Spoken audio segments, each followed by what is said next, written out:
Hi. Hi, my name is Toni Wessie. I am a mum and an ex-employee.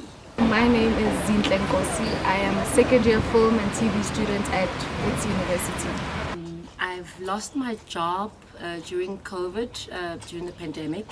I was a marketing and communication specialist. I was in top management, had a very nice cushy job, but the company that I worked for unfortunately couldn't afford me anymore, and they had to scale down, and because of the level where I was sitting, my job was the one that they had to get rid of, and in the marketing department, budgets and all that, so they let me go via email while I was home when I had COVID. So the loss of my job, because I was earning quite a high salary, really affected the family very fast, very quick, and it was a very traumatic experience in the sense that a whole lot of things had to be minimized or let go. And being a mum of 3 girls, it was very difficult because as time went on, there's simple things that we couldn't afford anymore. For example, sanitary pads, your deodorants, your perfume, things that we take for granted, especially perfume, it's a luxury thing. But, your deodorant and for girls not to have these things, it just became more difficult. And for a mom, it was actually quite sad and embarrassing that I was unable to afford certain things. We had to scale down on, no DSTV. We fell behind with the bond payment.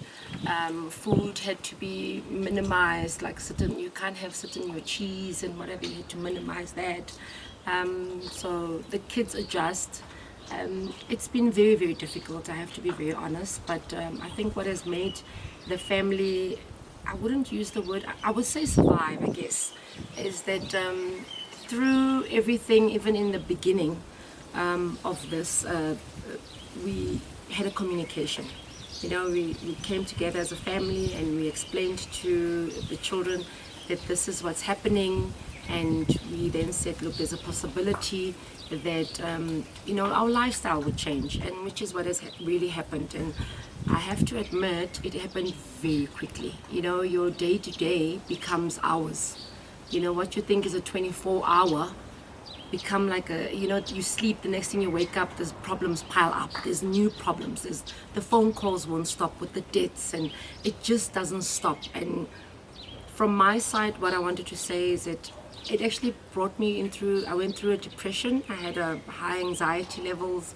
I think I was actually not even becoming a very nice person to live with, because I was just constantly sad.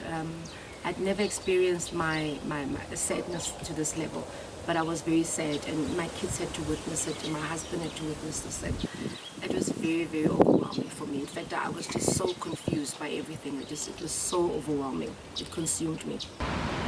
During the COVID-19 pandemic, my lifestyle changed because my sister's pay got cut, and we had to cut down on a lot of costs. My mom had to pay my niece's school fees as well as mine, and which encouraged me to apply for the 350 SRD grant, and I used that to fill in the gaps at home for snacks, because we didn't have money to afford like snacks and takeaways, so nothing that really was expensive, like just wants in the house, not needs.